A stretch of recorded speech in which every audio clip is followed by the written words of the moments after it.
রমজান মাসে গুনাহ মাফের জন্য আমাদের কোন আমলগুলোতে বেশি গুরুত্ব দেওয়া উচিত? রমজান মাসে আল্লাহর কাছ থেকে মাগফিরাত লাভের জন্য সবচেয়ে বেশি গুরুত্ব দেওয়া উচিত তাকওয়া চর্চার ব্যাপারে। তাকওয়া চর্চা কি? তাকওয়া চর্চা হলো রমজান মাসে সকল প্রকার গুনাহ থেকে বেঁচে থাকার সংগ্রাম করা, আল্লাহ ভীতির চেতনা থেকে। যে আল্লাহ তাআলা রমজানে দিনের বেলায় পান করা, আহার করা, হালাল খানা, হালাল পানীয় এগুলো রমজান মাসে দিনের বেলা গ্রহণ করতে যে আল্লাহ নিষেধ করেছেন, তাহলে যেগুলো আল্লাহ নিষেধ করেছেন হালাল না, সেগুলো কত জঘন্য হবে।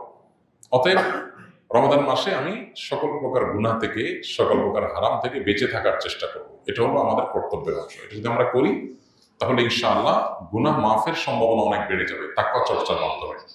দ্বিতীয়ত, আল্লাহর কাছ থেকে গুনাহ মাফের জন্য রমজান মাসের যে সমস্ত আমলগুলো আছে, মাসনুন আমলগুলো আছে, সে আমলগুলোকে আমরা খুঁটে খুঁটে করার চেষ্টা করব। আমাদের একটা ছোট্ট ছোটি বই আছে, রকমারি এবং অন্যান্য অনলাইনে আপনারা হয়তো পেতে পারেন। বইটা হলো মাহে রমাদানের 27 আমল। এখানে নবী করিম সাল্লাল্লাহু আলাইহি ওয়াসাল্লামের সুন্নাহর আলোকে কোন আয়াত থেকে রমাদান মাসে করার মতো 27টি আমলের ব্যাপারে একটা ধারণা দেওয়া হয়েছে। এই আমলগুলো যদি দিয়ে আমরা রমাদানকে সাজাতে পারি, তাহলে ইনশাআল্লাহ রমাদান মাস আমাদের গুনাহ মাফের মাস হিসাবে আল্লাহর কাছে গ্রহণযোগ্য হতে পারে, মকবুল হতে পারে। এটা আমার জন্য সুবর্ণ সুযোগ হতে পারে। আল্লাহ আমাদের সবাইকে রমাদান মাসে বেশি বেশি করে আল্লাহর কাছে গুনাহ মাফের আমলগুলো করার তৌফিক দান করুন। একটা বিশেষ উদ্যোগ রমজান মাসে আমাদের থাকা উচিত তাকওয়ার পাশাপাশি, সেটা হলো দোয়া। আমরা প্রতিদিন যদি আল্লাহর কাছে চোখের পানি ফেলে দোয়া করি, আল্লাহ আমি গুনাহ থেকে যেন বের হয়ে আসতে পারি, আমাকে তৌফিক দাও, যেগুলো হয়ে গেছে সেগুলো মাফ করো, নিজের সঠিক সিদ্ধান্ত নেওয়া, নিজের ব্যাপারে শক্ত অবস্থান নেওয়া, পাশাপাশি আল্লাহর কাছে এভাবে কেমন একটা দোয়া করা, এর মাধ্যমে ইনশাআল্লাহ আমরা গুনাহ মাফের দিকে যেতে পারি। দান করার মাধ্যমে আল্লাহ সন্তুষ্টি পেতে পারি। এর সাথে সামনের ভিতরে এগুলো সবই আছে। আমি সৌদি দাম্মাম শহরে ছিলাম, দাওয়া সেন্টারে ক্লাস করেছি। হাদিসের দলিলে রহি আছে, বুকে হাত বাঁধা রফে আদায় করাতে আমাদের ইমাম কয়েকজন মুসলিমদের উপর ক্ষিপ্ত, আমাদেরকে গাদা গর্দব ইত্যাদি বলে বেড়াইতেছে। সে বলতেছে, নামাজ পড়লে আমার মতো করে পড়তে হবে, না হয় আপনারা আলাদা মসজিদ বানিয়ে নেন। আমি কোনটা করব, সহি কোনটা বললে উপকৃত হব। ভাই, প্রথম কথা হলো যে এই বিষয়ে আমরা এর আগে বারবার বলেছি, কোনো ব্যক্তি যদি রফে আদায় করেন তাতে তো আশপাশের মুসল্লিদের ডিস্টার্ব হয় না। তো এক্ষেত্রে অন্যান্য যে সমস্ত ইমাম হন, মুসল্লি হন, ফিকহে হানাফি যেটা এদেশে প্রচলিত সেটার যারা ফলোয়ার, তারা এটাকে ডিসকারেজ করা এই লেভেলে যে না হলে অন্য মসজিদে চলে যান, এটা অবশ্যই গর্হিত এবং অন্যায় কাজ। যদি কোনো ইমাম এটা করে থাকেন, তিনি এটা ভুল করছেন। কোনো মুসলিম, কোনো মুসল্লি তাকে তিনি ভিন্ন কোনো মতের উপর আমল করছেন, এই জন্য মসজিদ থেকে বের করে দিতে হবে, এটা ইসলামের শিক্ষা না। এতটুকু সহনশীলতা আমাদের থাকা উচিত।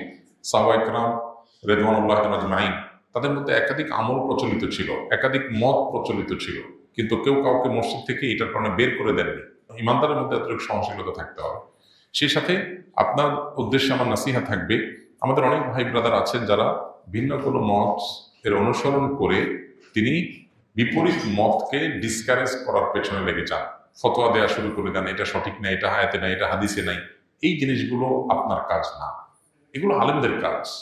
যেগুলো আলেমদের কাজ, গবেষকদের কাজ, একাডেমিশিয়ানদের কাজ, সেগুলো তাদের কাজ তাদেরকে করতে দেন। এখন আপনি সাধারণ মানুষ হয়ে নিজে আমল করছেন, যদি আপনি আলেমের ভুল ধরা শুরু করে দেন, ভুল ধরা বলতে কোরআন হাদিসের, আপনি যেমন এখানে বললেন যে সহিহ হাদিসে আছে, কোনটা না আছে, আপনি ডিবেট বিতর্কে যায়েন না। এগুলো গেলে নিজের ইমান আমল নষ্ট হয়।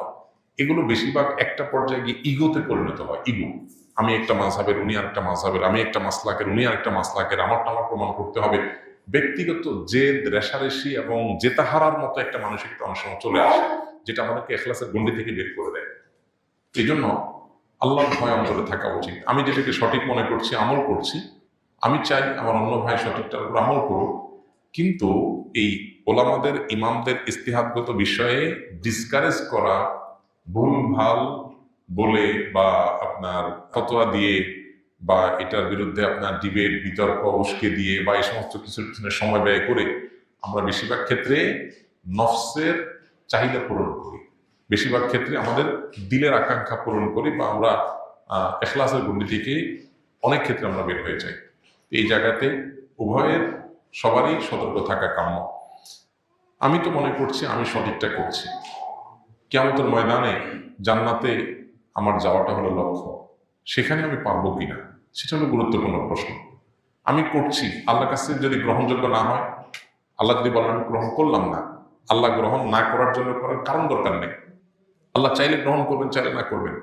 আপনি একটা মাটির কিছু তৈরি করেছেন, করে আপনি ভেঙে ফেলছেন, পৃথিবীর কোনো আইন আদালত আপনাকে কিছু বলতে পারবেন না। আপনি তৈরি করেছেন মাটি দিয়ে, আপনি ভেঙে ফেলছেন, আপনি কারো ক্ষতি করেন না। আমরা আল্লাহর সৃষ্টি, আল্লাহ সৃষ্টিকর্তা। আল্লাহ আমাদেরটা গ্রহণ করবেন, করবেন না, জান্নাতে দিবেন, জাহান্নামে দিবেন, পৃথিবীতে সৃষ্টি জগতে কেউ তাকে জিজ্ঞেস করার নাই। লা ইউসআল আম্মা ইয়াফআল ওয়া হুম ইউসআলুন। তিনি যা করেন তার জন্য কোনো জবাবদিহিতা কারোর কাছে নেই।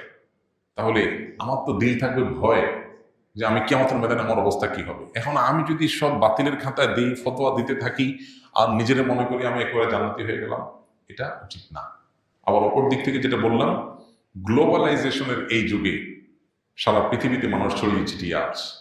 একটা সমাজে একটা মাসআলাকের উপর আমল হবে, ভিন্ন কিছু থাকবে না।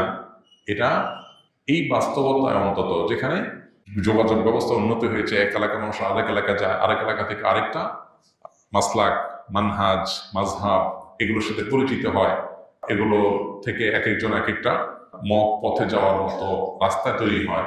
এই বাস্তবতাকে সামনে রেখে আমি আমার মসজিদে বা আমার এলাকাতে এটাই শুধু চাই, এর বাইরে আর কিছু চাই না, এটা অবাস্তব। আর বিশেষ করে মুসলমান আখলাক সুলভ না, অন্তত আমরা যার যার মতকে সঠিক মনে করি, সেটাকে আমল করব, এবং এটার পক্ষে প্রয়োজনীয় আপনার শর্ত শারাইত মেনে উসুল, মূলনীতি, প্রিন্সিপাল লক্ষ্য করে দাওয়াতও দিতে পারি, দেব। কিন্তু আমরা মুসলমান সুলভ আখলাকের গুন্ডি থেকে বের হতে পারি না। আল্লাহ আমাদের সবাইকে হেদায়েত তৌফিক দান করুন। আসুন্নাহ ফাউন্ডেশন, উম্মার স্বার্থে সুন্নাহর সাথে।